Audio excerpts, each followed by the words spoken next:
Another year's gone by. I'm so glad you're with me. The way you lift me up with the love you give me. It's good to know that you'll be mine when days are blue. Oh, what a dream come true. Welcome to the Orange is the New Black podcast. We are talking Season 5, Episode 10, The Reverse Midas Touch. Tasty tries to keep the negotiations on track. Angie comes up with an idea for fixing Leanne's finger, and Piscatella's past is revealed. Yeah. He is a psychopath, like beyond. Beyond. You know, it's crazy. Today I was thinking about last season, and I think there was a point in last season when I started saying that, yeah, he was acting inappropriately, but his viewpoint stayed true. And I was thinking about it because of the episode that we just watched prior to this, where he was basically taking the girls and looked like a psychopath there. And I thought, do I still think that same thing? And tonight, this episode did make me think that in some ways, it's not that his viewpoint is right. It's that he believes so strongly, inmate is this, guard is this, guard has permission to do what he has to do, or they have to do, to break the inmate. He does not see it as psycho behavior. Is it psycho behavior? Yes. Oh, yes. Oh, yes. It is psycho behavior. What a nut. He did say, I'm not killing you. I'm breaking you. Yeah. So he'll beat him. He'll because he said the him. Men, you give them a little pain and they'll obey. Right. But women, and he you said have to do women a lot more. aren't affected by pain the same way. Yeah. Yeah. He's a psycho. He is exactly what you don't want as a guard. Exactly, which is what they're saying, which is why they're saying you're not bringing these animals back in here. Yeah, and he was the one in charge. Yeah. Which is also why, like, Humphrey was able to be, I mean, we thought he was number one psycho, right. Which he kind of was. He was a doozy. But he was a perfect guard to be under Piscatella. Yeah. But Piscatella in this episode is like... He's a monster. He's like Michael Myers from Halloween or you know, Freddy Krueger or something. I mean, like, he has gone so far beyond rational thought here. And he is just, I'm going to skin you alive. I'm going to skin you alive. Like, I mean, the fact that he cut Red's hair and like was he scalped kind her, of scalping her. Yeah. You know, ripping out chunks just to take her down. Yeah. And then he breaks Alex's arm, just cracks it. It was like, what is this? And then he says, who's going to believe a bunch of inmates that are all going to end up in the shoe anyway over a guard? And Max over in Max. Over in Max. Well, you know, there are enough of them, and they're going to have physical defects that are going to indicate that they were badly abused by you. Just seeing Red's head should be enough, let alone the testimony of all of them there. Yeah. He thinks he can get away with whatever he wants. And he does, though. I do go back to that. In his mind, this is appropriate, which is just freaking crazy. That scene, that whole scene, I mean, I know it was multiple scenes throughout the episode, as a singular event. That was one of the most unsettling, most disturbing scenes of any TV show. I agree.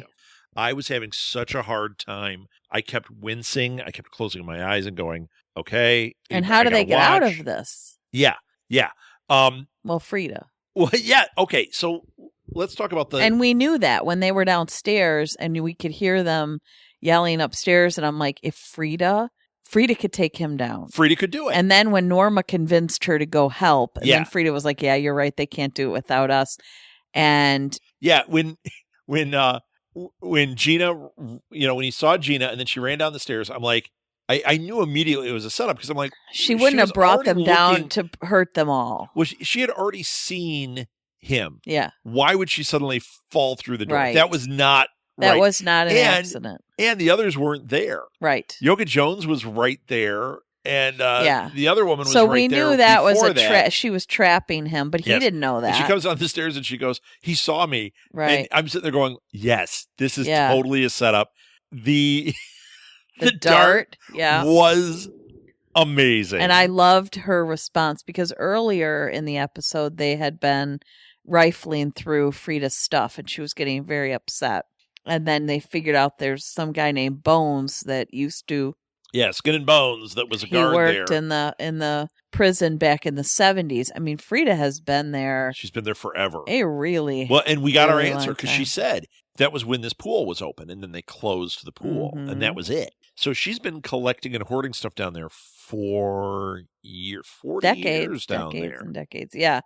So... And this Bones guy was a cool guard to her. And sent her, postcard. She didn't. Obviously, they had some kind of affair or something. She said that. Yeah, she did. No, she didn't. At the end, she said, "We." That's our business. And there was more. She was laughing. Yes. Yeah. But she said, we did this together and that, and some other things, but that's our business. Yeah. She was alluding to it and letting them know you were right. Yes, and I love that though because in that prior season, it was Frida that talked about the plants and how you could use nightshade or you could use whatever. Here, oleander. Yeah, oleander. And then in the prior episode of this season, when she shot the dart at the guard, and she faked it. Yeah. When she did it here, it was like, is she going to try to fake him? And then I started thinking, wait a minute, no, she did know this. Like I started piecing it together as it was happening, which was really a lot of fun. It's like they laid these things in just right so that you kind of knew, but you weren't positive. And that was excellent. They trip him and he goes down like a friggin' bull. Boom. And he's like, you guys are all dead. I'm going to skin you alive. I'm going to skin you alive. That's a beautiful statement. Which he used multiple times. Yes. And Frida's like, yeah, it wasn't oleander this time. And then she just she's dressing him up. She's going to tie him up and you're done, Piscatella. And you know what? Now you have them and the ones that were tied up, all of them telling a story. Yeah. And they're all going to have the exact same story. There's a lot. I they're don't not know poking where this is holes leading in this one. because there is another issue. Like you see that and you think, okay, their riot and their stance is really good, but they have a real problem. Guess what? I can't even guess. Piscatella was told to stand down. Oh, yeah, he was acting That's illegally. all they have to do. But it shows that Piscatella's in here and look at what he did. Right. He's done. Right. He's done. Totally done. And those guards that were part of his posse are done. But they have a real problem because Humphrey died. Now, Suzanne's the one that said he died, but I kind of believe he's dead. We didn't see any breathing. No. Yeah. When Cindy leaned over and was like, oh, look, he's breathing. She was not. No. She was faking it. Yes. I think he is dead. I think he's dead. Shooting him, we talked about this before. Shooting him is one thing. The fact that he has died is something else. Yeah. As a result of this situation, this is bad. That means Daya's going to go to prison for life, and none of them are getting amnesty. Right. So they're all going to have added time on their sentences. I don't know if they're all going to have it, but key players are definitely going to have it. The people the ones that were guarding the guards, I bet they have it. Now, that was an interesting little thing that was said, too. Cool. When they were watching the news. Yeah. And the guy on there said it never ends well for the ones guarding the guards. They always get hurt. And when Gloria tried to let them out, I thought she's going to get hurt, they're going to get hurt. Now, it didn't happen. But I wonder if that was foreshadowing because they've done a lot of foreshadowing. But this season. She wasn't one of the ones guarding the guards. No, but if it had broken bad right there, if they had started to run, they could have because the one guy was like, "We missed our chance the first time. Take her out now." What if they just turned and cracked her and took the two and ran? But instead, they went back into the bubble. I wonder if that's foreshadowing though. I wonder if we're going to have some issues. I would think so. Coming up. There's no way this is going to just, they're all just going to walk out with their arms up. No. And you wonder who's going to benefit here, or if they're all going to go down for this. Right. I don't know if Tasty's imagine negotiations are going to help. She's so smart. Oh my gosh, she's been great. I want to hire her. What they've been doing has been great. Yes. And Caputo has been, this is finally Caputo's gotten to do what he's wanted to do. Yes. He's been tied. He's always wanted to protect the women. And his hands have been tied since before when Fig was the warden. And then when he became the warden, he was fighting the governor. And then he gets out we from had under that other guy before her.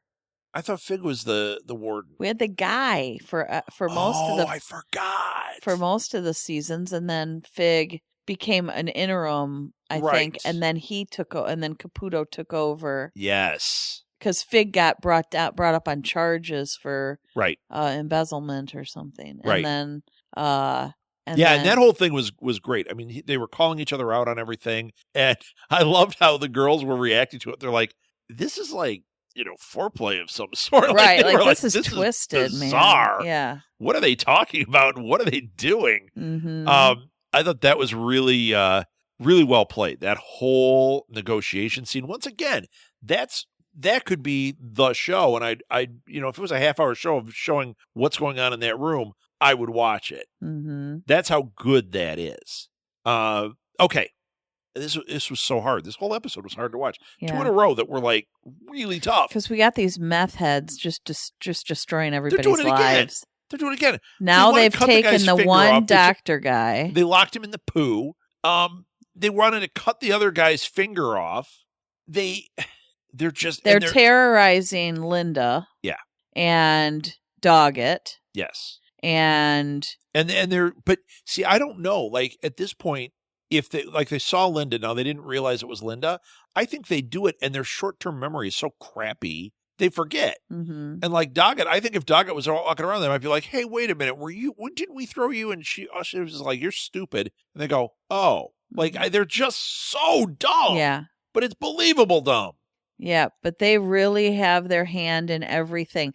Suzanne found Maureen in the bathroom, and she's so infected. It's terrifying She's to not watch. Gonna make it. She's not going to make it. Not if somebody doesn't get her some freaking antibiotics. They've got the doctor locked up in the poo. No, but all they have to do is give her antibiotics. But Suzanne she can't function. They need to clean the wounds and give her antibiotics, and she could come out of this. She needs an IV with antibiotics. At this point. She needs really some serious antibiotics. Yeah. But the meth heads took the doctor before the nurse guy, but before she got Maureen there. Right.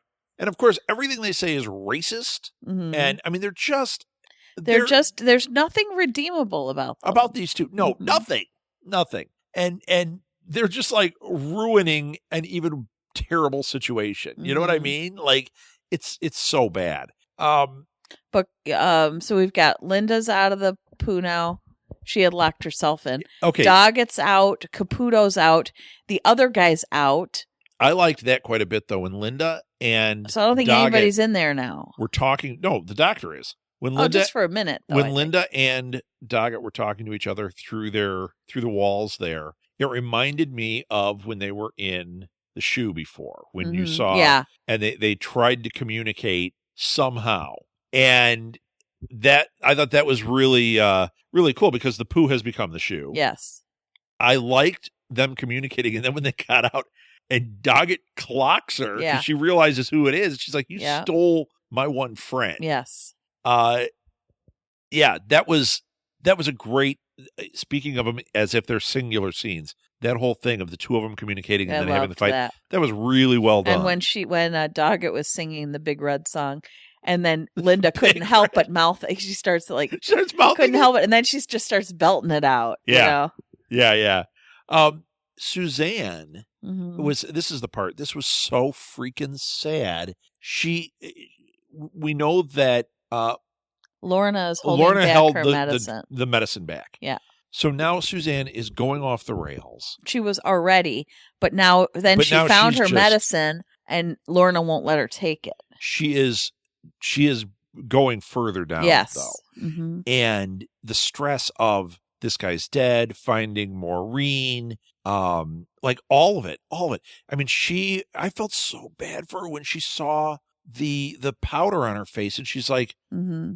Clowns can't help it. It's their job. And I'm going, oh my God. Ghosts aren't real. Ghosts aren't real. Clowns can't help it. It's their job. And I'm going, oh my gosh. Her brain is just firing in all these weird directions. Mm-hmm. And she's scared. She's so scared. Yeah. I felt so bad for her. And then she finds Maureen, and basically what she's saying, a lot of it is gibberish. Right. This is the person that's going to save Maureen? Right.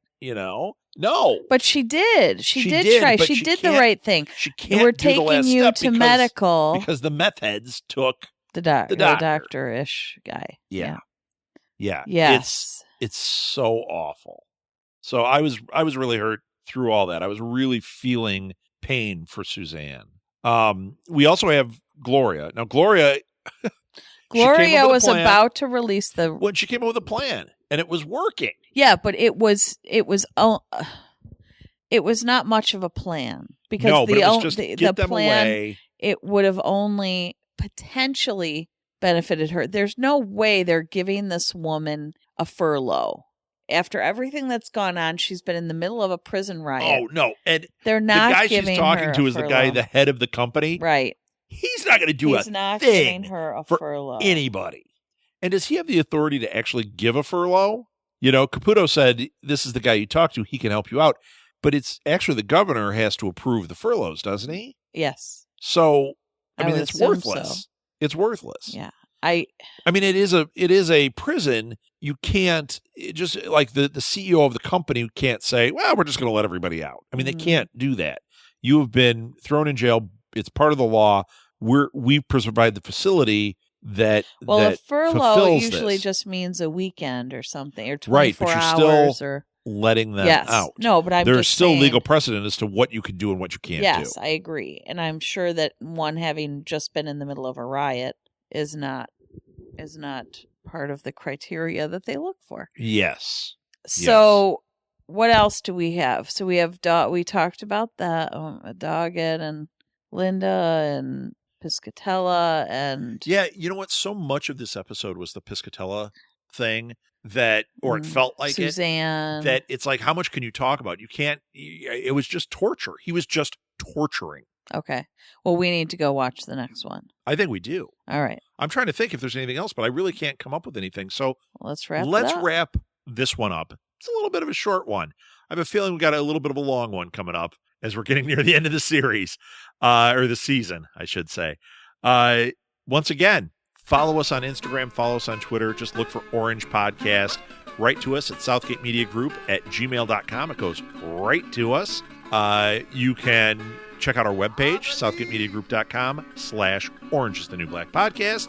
And rate us and review us. It really helps. iTunes, Google Play, Stitcher, TuneIn, Player FM, Podbean. I mean, really, wherever you get your podcasts, if you can rate us, it helps. That's it. I think I'm done. Martha, you got any final thoughts? No, I'm good. That is it. Inmates, back to your cells.